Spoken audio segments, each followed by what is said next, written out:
अयोध्या स्थित काली कुलालय शोध शक्तिपीठ में आप सभी लोगों का आत्मिक अभिनंदन है। आज हम 10 महाविद्याओं से इतर भगवती दुर्गत नाशिनी दुर्गा के बारे में आप लोगों से संवाद स्थापित करेंगे और प्रतिदिन की तरह विषय प्रस्तुतिकरण के पूर्व आइए हम लोग भगवती दुर्गा का ध्यान करते हुए मंगलाचरण कर लें। हे देवी दुर्गे जगदादिशक्तिर्दुःखार्त्रिहन्त्री सुखदस्वरूपा दुर्धर्षकाली विकटाकराली त्वं पाहि मां दुर्लभभक्तिदात्री। इसके बाद हम विषय वस्तु पर आते हैं। भगवती जगदम्बा दुर्गा 3 महाशक्तियों की सम्मिलित स्वरूप हैं। विद्या की अधिष्ठात्री शक्ति वाग्वादिनी सरस्वती और महालक्ष्मी और महाकाली। दुर्गा 10 महाविद्याओं से इतर हैं, अलग हैं। इनकी साधना उपासना पद्धति भी अलग है। यह सारा जगत शक्ति का लीला विलास है। इसलिए कहा गया है शक्तिश्क्रीड़ा जगत सर्वम। बिना शक्ति के कोई भी शक्तिमान नहीं हो सकता है। पंचदेवोपासना की जो सनातन परंपरा परिकल्पना है वह पंच महाभूतों की परिपूर्णता के लिए ही है। चित्यप तेजो मृत व्योम पृथ्वी जल अग्नि वायु आकाश।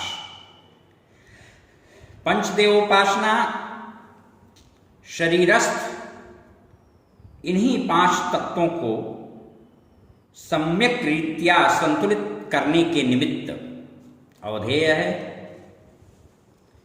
इसमें शक्ति उपासना तेज अर्थात अग्नि तत्व प्रधान है।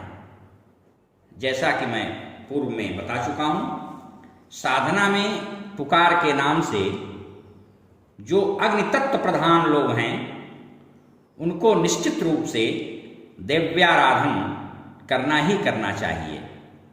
ज्योतिष के अनुसार मेष, सिंह और धन उक्त तीनों राशियां अग्नि तत्व प्रधान होती हैं। इसीलिए देवी की उपासना में अग्निहोत्र यानी हवन की अनिवार्यता बाध्यता होती है। वैसे तो हम किसी भी देवी देवता की उपासना करते हैं या किसी भी मंत्र का जप अनुष्ठान पुरस्चरण करते हैं तो तत्त देवी देवता के पुरस्चरण की पूर्णता है उसके अनिवार्य अंग के रूप में सविधि संस्कारित आवाहित अग्नि में हवन कार्य करते हैं। शक्ति उपासना के संदर्भ में कलौ चंडी विनायकों की उक्ति विशेष रूप से प्रचलित है और कलिकाल में प्रभुत प्रभावी सिद्ध होती है। चंडी से आशय चंड नामक धनुष का विनाश करने वाली दुर्गति नाशिनी दुर्गा से है। दुर्गम दुस्साध्य दुष्टों का दलन करने वाली, दानवीय दुर्वृत्तियों को विनष्ट करने वाली दुर्गा, भगवती दुर्गा सर्वसमर्थ हैं। और दुर्गा सप्तशती दुर्गा राधन का प्रमुख सदग्रंथ है। इस धार्मिक ग्रंथ के पारायण की अनेक विधियां समाज में प्रचलित हैं। सनातन सात्विक आराधक, दिव्य आराधक समुदाय सामान्यतया जो पद्धतियां हैं उन्हीं को जानता है। कुछ तंत्र ग्रंथों में कुछ विशेष प्रयोग बताए गए हैं जिनसे हमारा सामान्य जनमानस या साधक सुपरिचित नहीं है। उसके सम्मुख या तो भाषा की बाध्यता है, या तो वे अमूल्य बहुमूल्य अनुपलब्ध तंत्र ग्रंथ से उनका साहचर्य नहीं है, साक्षात्कार नहीं है। इसलिए उनकी सहायता हेतु, लोक कल्याण हेतु ध्यान में रख करके भगवती दुर्गा के उन प्रयोगों का प्रतिपादन किया जा रहा है जो सामान्यतया ग्रंथों में उपलब्ध नहीं है, बहुत गुह्य और गुप्त हैं। और दिव्याराधन में बहुप्रचलित है देवी पुराण का पारायण इत्यादि। साधक की साधना पद्धति में सहायक सदुपयोगी सिद्ध होता है। दुर्गा के नवाण मंत्र में वाक बीज, माया बीज और काम बीज, तीनों बीजों का सम्मिलित स्वरूप होने के कारण बहुत ही प्रभावी और शक्तिशाली है। दुर्गा के सर्वमान्य सामान्य पाठ विधि, प्रयोग, जपानुष्ठान प्रायः सभी जानते करते हैं,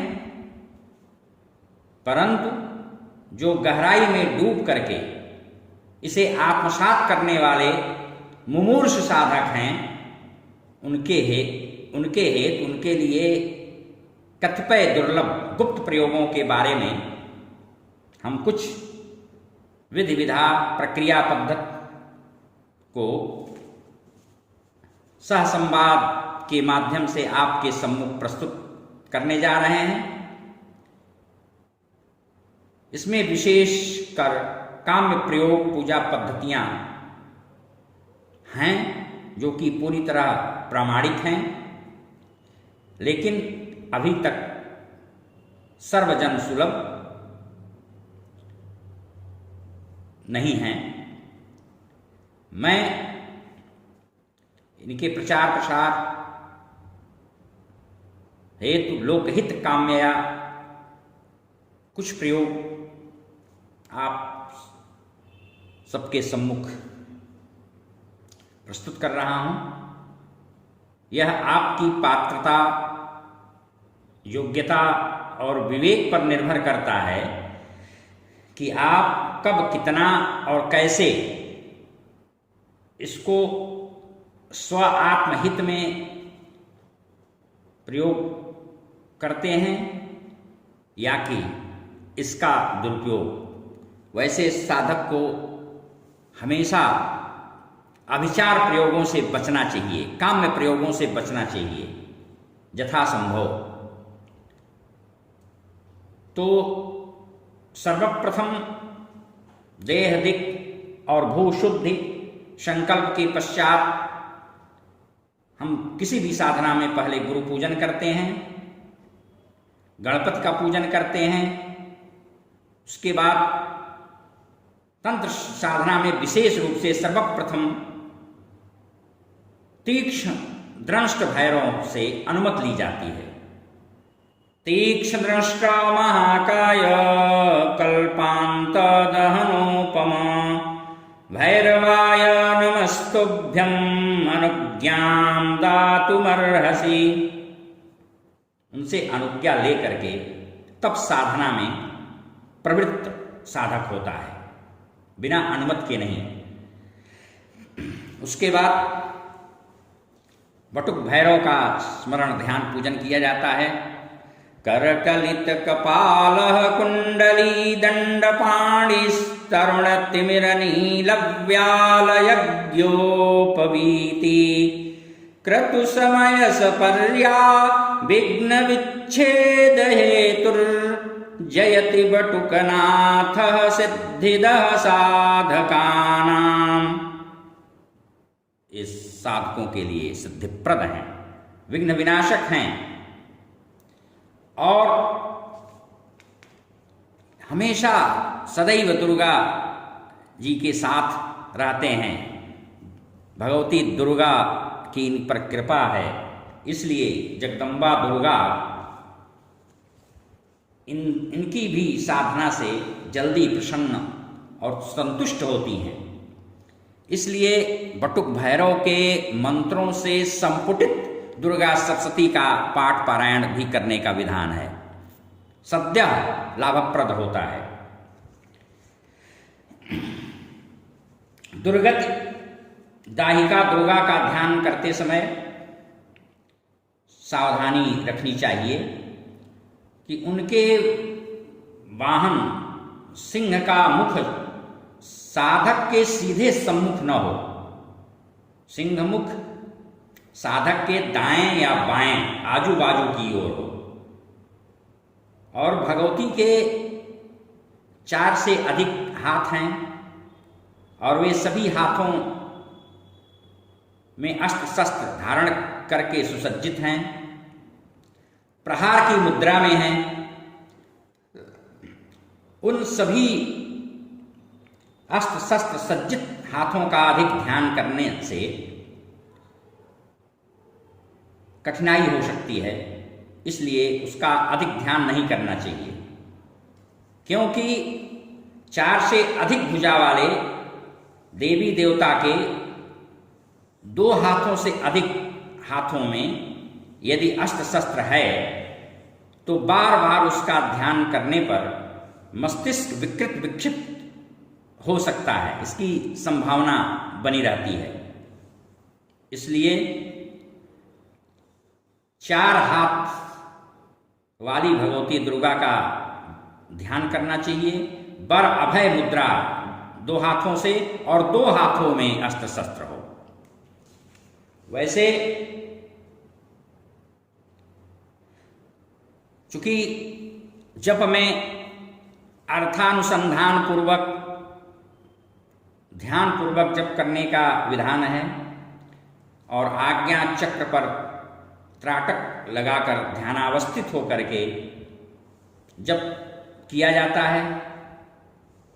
ऐसी स्थिति में भगवती दुर्गा के साधक को, आराधक को चाहिए कि वह भगवती के, जगदम्बा के माधुर्य युक्त मुखारविंद का या उनके जुगल पाद पद्मों का ही चिंतन मनन ध्यान करते हुए जप करें और हमेशा प्रार्थना करते रहें कि जगदम्बा यदि साक्षात्कार हो तो आपके उस रूप का हो जो मधुर हो, जिसके तेज को हम सहन कर सकें, भयानक रौद्र रूप में न हो। किसी की पात्रता, स्वभाव, संस्कार, प्रारब्ध और उसकी साधना अचानक कब सगुण साकार हो जाए, साक्षात्कार हो जाए, इसका क्या पता। भवानी कब किस पर और कैसे कृपाल दयाल प्रसन्न होकर द्रवीभूत हो जाएं और सांसारिक साधक अपनी शक्ति, सामर्थ्य, तेज को सहन कर सकने में समर्थ सक्षम हो या कि नहीं, इसलिए शिशु भाव से भावित हो करके मातृवत्सलावत देवी दुर्गा का ध्यान सदैव मुदमंगल विधायक होता है।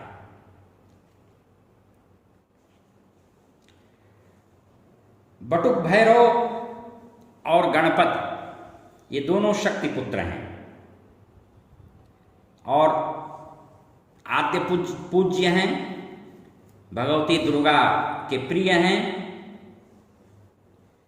इसलिए संक्षिप्त ही सही प्रतिदिन इनका भी स्मरण ध्यान पूजन होना चाहिए। दुर्गा जी और भगवती धूमावती को कहीं कहीं श्मशान काली का भेद भी माना गया है। अब हम आते हैं प्रयोग पद्धति पर। दुर्गा के उपासकों के लिए ये कथित प्रयोग पठनीय भी हैं, करणीय भी हैं, मननीय भी हैं, चिंतनीय भी हैं। कात्यायनी तंत्र में सप्तशती का अनुष्ठान प्रयोग प्राप्त होता है और उसके अनुसार प्रथम त्रयोदश पुनः प्रथम अध्याय का पाठ करना चाहिए। इसके पश्चात द्वादश द्वितीय, एकादश तृतीय, दशम चतुर्थ, नवम पंचम, अष्टम षष्ठ तथा सप्तम अध्यायों की आवृत्ति करनी चाहिए। इससे स्वयं सापोद्धार तथा उत्कीलन हो जाता है। वाराही तंत्रोक्त जो पारायण विधि है उसके अनुसार आसन पर ग्रंथ यानी पुस्तक रख करके पाठ करना चाहिए। हाथ पर पुस्तक रखकर पाठ करने से पाठ का आधा फल प्राप्त नहीं होता। जब तक अध्याय समाप्त न हो जाए तब तक पाठ का विराम भी नहीं करना चाहिए। यदि भूल से अध्याय के मध्य विराम हो भी जाए तो पुनः अध्याय के प्रारंभ से दोबारा पाठ प्रारंभ करना चाहिए। क्रमानुसार ही पाठ किया जाए और पाठ करते समय शिराद अंगों को हिलाया डुलाया न जाए। रक्त अंगराग वस्त्र आसन जपमाली दुर्गा जी की उपासना में अनिवार्य है। इस प्रकार प्रत्येक अध्याय के आरंभ में सर्वप्रथम प्रणव का उच्चारण करना चाहिए और अंत में भी प्रणव का उच्चारण किया जाना चाहिए। अध्याय के अंत में प्रणव के पश्चात नमः लगाना भी प्रशस्त कहा गया है। उच्च स्वर से त्वरा यानी जल्दबाजी में शीघ्रता पूर्वक पाठ करने का पूर्णतया निषेध है। हमेशा दत्त चित्त होकर, सावधान चित्त होकर पूजा पाठ पारायण करना चाहिए। पाठ प्रारंभ करने के पूर्व ऋषि देवता छंद का उच्चारण करते हुए, उनका स्मरण करते हुए, उनके प्रति कृतज्ञ भाव का आत्मनिवेदन करते हुए विनियोग करना चाहिए। और जहाँ स्तोत्र में न्यासोल्लेख न हो वहाँ प्रणव से अंगन्यास करन्यास कर लेना चाहिए। पाठक को कभी भी अपने हाथ से स्वहस्त लिखित स्तोत्र का पाठ वर्जित है। केरलीय स्तोत्र पाठ विधि में प्रथमतः अर्गला, फिर कीलक तथा कवच और अंत में दुर्गा सप्तशती स्तोत्र का पाठ, यह क्रम प्राप्त होता है। कात्यायनी तंत्र में यह भी कहा गया है कि दुर्गा सप्तशती के 13 अध्यायों में 700 मंत्र हैं और इसका आद्य अक्षर सकार है, अंत्य नकार है, जो उसकी साधकों के लिए दुर्लभ फल प्रदायिका है। पाठ पारायण अनुष्ठान के बाद हवन अवश्य करना चाहिए और हवन में प्रत्येक मंत्रों के पश्चात स्वाहा शब्द योजित करने की अनिवार्यता होती है। इसी तरह से तर्पण में तर्पयाम लगाना चाहिए और मार्जन में अभिसिंचान, मंत्रांत में जोड़ करके स्वयं को देवी स्वरूप मान करके स्वयं के सिर पर अभिसिंचन किया जाना चाहिए। तर्पण हमेशा देवियों के मुख में किया जाता है और तर्पण पदार्थ में रक्त, चंदन, कर्पूर मिश्रित जल, शहद आप डाल सकते हैं, मिला सकते हैं और दूर्वा या कुशा लेकर के उसी से तर्पण करना चाहिए। तर्पण के जल में देवी की भावना करनी चाहिए। इस प्रकार हवन से ऐश्वर्य की, श्री की समृद्धि होती है और तर्पण अभिषेक यानी जिसको मार्जन भी कहते हैं, इससे ग्रहों की उग्रता शांत होती है, विपरीत ग्रहों का शमन होता है।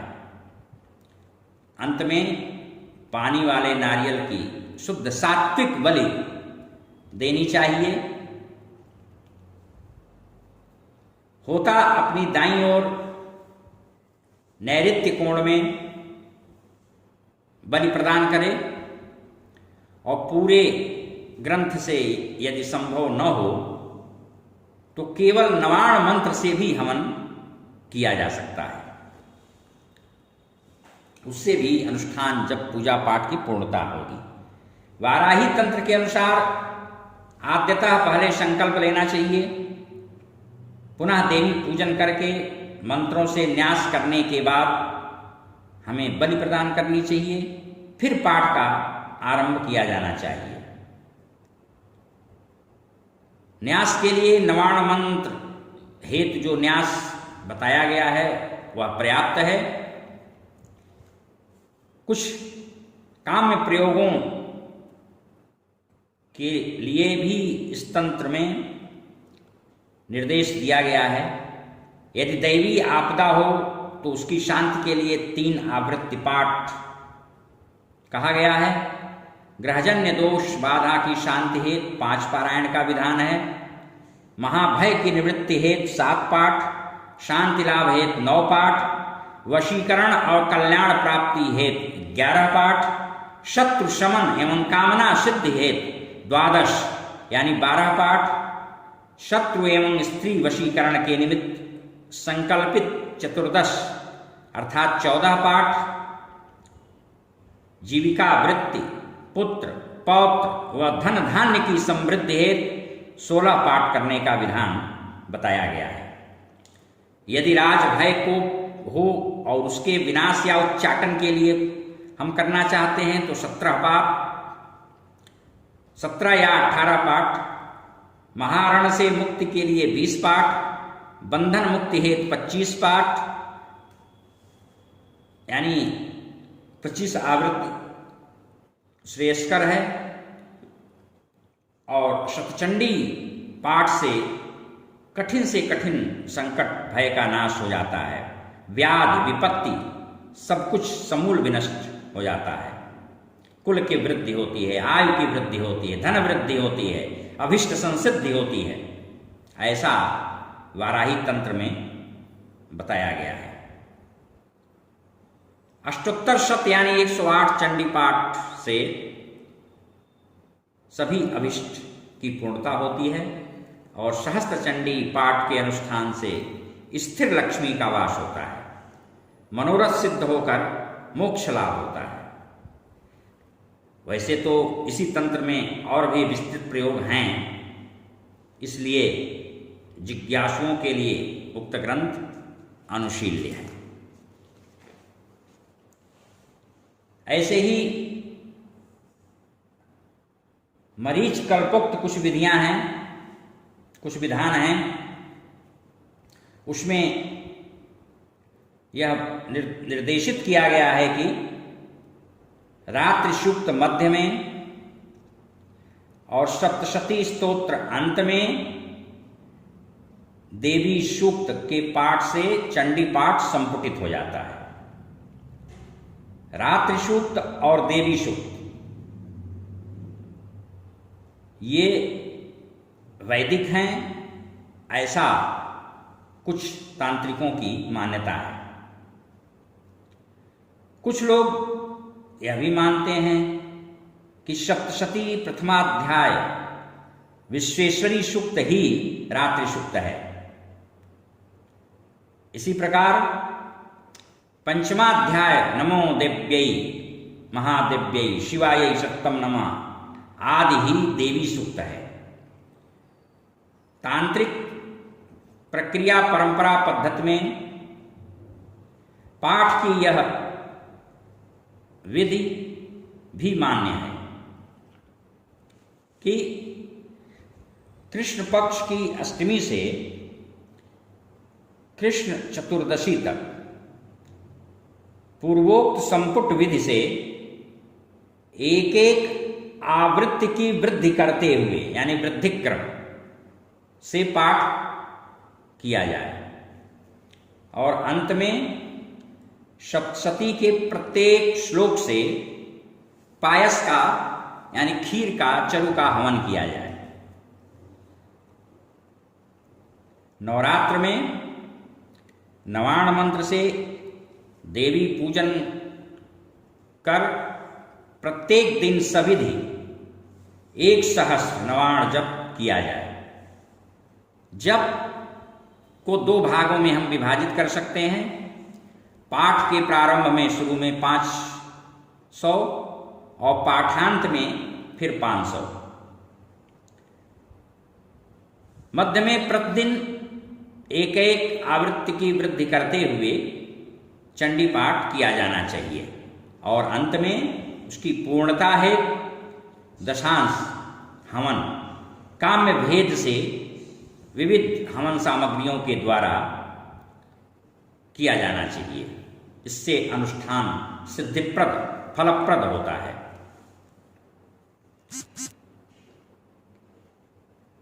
एक विधि का और भी उल्लेख मिलता है।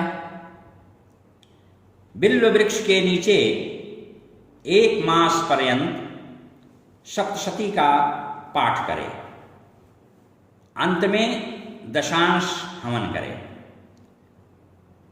हवन बिल्वपत्र और मधुत्रय जिसको त्रिमधु कहते हैं मिला करके अथवा कमल और दूध मिला करके हवन करने से निश्चित रूप से उत्तम लक्ष्मी की प्राप्ति होती है। एक और तंत्र का ग्रंथ है हरगौरी तंत्र। उसमें